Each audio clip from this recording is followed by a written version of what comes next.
Mito total, Jesus não nasceu em dezembro. Quem nasceu foi Tammuz, e aí vai haver uma série de outros problemas relacionados ao Natal, porque comemora-se um aniversário de um ídolo usando o nome de Jesus e Yeshua. Yeshua é o nome de Jesus em hebraico, a gente está acostumado a falar Yeshua. Isso pode ser considerado, entre outras coisas, um adultério espiritual, uma infidelidade com Deus e algo abominável para Deus, porque Deus, quando Ele estabeleceu o nosso povo na terra dos cananitas, Ele falou: não me adorem como as nações adoram os seus deuses, ou seja, não imite as nações. Então Deus tem a maneira correta de adoração a Ele e não pode ser atribuído uma adoração estranha. E como é que isso chegou até a gente? Como que o Natal chegou, foi introduzido? Romana, que é o sincretismo. Como que o Natal chegou, foi introduzido na nossa cultura, na nossa sociedade? Por uma estratégia infeliz da Igreja Romana, que é o sincretismo religioso, pretensamente para cristianizar o paganismo. Na verdade, paganizou a fé verdadeira. Então essa coisa de eu vou usar a cultura das nações para poder falar do Deus verdadeiro. O Deus verdadeiro não precisa disso. Essa estratégia é maquiavélica, né? O fim justifica os meios, uma estratégia horrível, e que traz, na verdade, o povo a pecados. Porque eu vou te falar, vamos falar sobre os símbolos depois? Vamos falar sobre os símbolos ainda. Então, segura aí. É essa estratégia que se chama sincretismo religioso, uma estratégia muito usada entre os deuses pagãos, mas rejeitada completamente pelo Eterno, e na Bíblia não existe referencial para isso. Sincretismo é muito mistura. E as pessoas esquecem algo. Deus nos chama e nos separa para ser o seu povo. Separa de quê? De uma cultura paganizada, de uma mentalidade paganizada e do pecado. Então essa coisa de eu sou chamado por Deus, mas posso viver segundo os costumes pagãos, é uma mentalidade totalmente equivocada. Deus, quando chama Jeremias, Ele fala: Jeremias, separa o vil do precioso, ou seja, aquilo que é santo, aquilo que é sagrado, daquilo que não é sagrado. Só assim você será a minha boca. Então existe uma visão hoje, que eu chamaria uma visão morna e morna. A pessoa acha que eu posso servir a Deus, mas posso também agradar o mundo.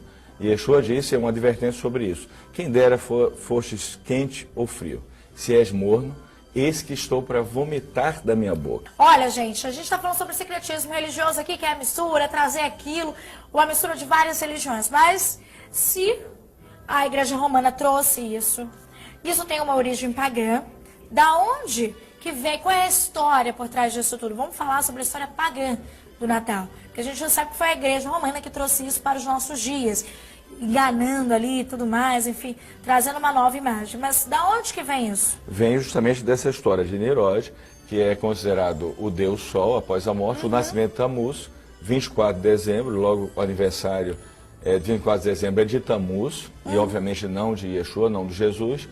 E aí vem os símbolos, que é o pinheiro, a guirlanda, e nós temos também o pinheiro. Vamos falar do pinheiro.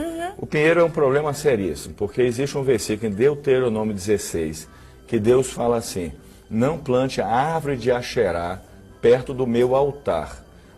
Nas traduções eles colocam poste ídolo, mascaram um pouco a verdade do versículo. Qual é a árvore de Asherá? Pinheiro. É justamente o pinheiro. Então era proibido você plantar um pinheiro perto do altar. Então você observe que a festa ela vai trazendo costumes pagãos muito antigos. Porque o que Roma fez foi regulamentar o paganismo e fazer uma mistura e criar uma religião híbrida. Uma mistura das palavras do Messias com outras religiões pagãs. Aí você tem a guirlanda, que é um convite para espíritos malignos entrarem na casa da pessoa. Você tem o famoso panetone. Você fala, mas o que tem a ver com panetone? Existe Ezequiel, Jeremias 8, Ezequiel 7, fala sobre essas coisas. Existe o bolo de Asherá. Em toda a adoração, Asherá é Semiramis, que é justamente a esposa de Nimrod. Aquela que inventou o tal Deus, né? Ela que fez toda essa mitologia junto com os sacerdotes de Nimrod. Então sempre existe o bolo dedicado a Semiramis, que no Natal, obviamente, é o famoso panetone. Tanto que, assim, no judaísmo, né? A gente fala assim, come comida chinesa no Natal, para evitar comer comida pagã. Apocalipse 14, no capítulo 14, capítulo 18, o Eterno deixa muito claro a destruição da Babilônia. Olha, Babel, depois veio Babilônia, mesma coisa. Babilônia quer dizer confusão. Ou seja, uma religião falsa que confunde a cabeça das pessoas. E Deus trata disso em Apocalipse, da destruição da Babilônia. Inclusive ele fala, povo meu, saia da Babilônia. Ou seja, saiam desses costumes. Porque esses costumes, obviamente, abrem a porta para abrir links com espíritos malignos. Na medida que você cultua uma religião ou costumes, como árvore de Natal e outras coisas. Uma coisa interessante também, existe em Ezequiel, Jeremias 7, que Deus fala assim, olha que coisa abominável está acontecendo naquela geração de Israel. E uma das coisas é que as mulheres choravam por Tamuz. E você observe que no Natal sempre tem uma pessoa chorando. Sempre não, muitas pessoas, né? Então, essas coisas não acontecem por acaso.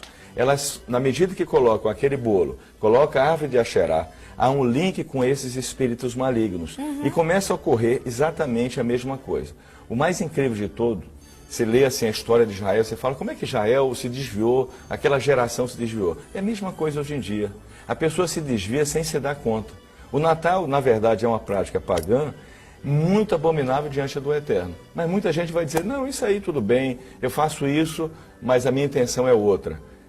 Uma das coisas que muita gente não se dá conta, quando todo mundo gosta de algo, sempre desconfie. Porque as coisas de Deus é sempre uma minoria que gosta. O mundo rejeita as coisas de Deus. E Yeshua, Jesus, ele falou que o caminho que leva ao reino de Deus é apertado e são poucos os que querem andar. Mas o caminho da perdição é muito largo e muitos vão seguir essa jornada. Mito total, Jesus não nasceu em dezembro. Quem nasceu foi Tamuz, e aí vai haver uma série de outros problemas relacionados ao Natal. Porque comemora-se um aniversário de um ídolo usando o nome de Jesus e Yeshua. Yeshua é o nome de Jesus em hebraico, a gente está acostumado a falar Yeshua. Isso pode ser considerado, entre outras coisas, um adultério espiritual, uma infidelidade com Deus e algo abominável para Deus, porque Deus, quando ele estabeleceu o nosso povo na terra dos cananitas, ele falou, não me adorem como as nações adoram seus deuses, ou seja, não imite as nações. Então Deus tem a maneira correta de adoração a ele e não pode ser atribuído uma adoração estranha. E como é que isso chegou até a gente? Como é que o Natal foi introduzido na nossa cultura, na nossa sociedade? Por uma estratégia infeliz da Igreja Romana, que é o sincretismo religioso, pretensamente para cristianizar o paganismo. Na verdade, paganizou a fé verdadeira. Então essa coisa de eu vou usar a cultura das nações para poder falar do Deus verdadeiro. O Deus verdadeiro não precisa disso. Essa estratégia é maquiavélica, né? O fim justifica os meios, uma estratégia horrível, e que traz, na verdade, o povo a pecados. Porque eu vou te falar, vamos falar sobre os símbolos depois? Vamos falar sobre os símbolos ainda. Então, segura aí. É essa estratégia que se chama sincretismo religioso, uma estratégia muito usada entre os deuses pagãos, mas rejeitada completamente pelo Eterno, e na Bíblia não existe referencial para isso. Sincretismo é muito mistura. E as pessoas esquecem algo. Deus nos chama e nos separa para ser o seu povo. Separa de quê? De uma cultura paganizada, de uma mentalidade paganizada e do pecado. Então essa coisa de eu sou chamado por Deus, mas posso viver segundo os costumes pagãos, é uma mentalidade totalmente equivocada. Deus, quando chama Jeremias, ele fala, Jeremias, separa o vil do precioso. Ou seja, aquilo que é santo, aquilo que é sagrado, daquilo que não é sagrado. Só assim você será a minha boca. Então existe uma visão hoje, que eu chamaria uma visão morna e morna. A pessoa acha que posso servir a Deus, mas posso também agradar o mundo. E Yeshua disse, é uma advertência sobre isso. Quem dera fostes quente ou frio. Se és morno, eis que estou para vomitar.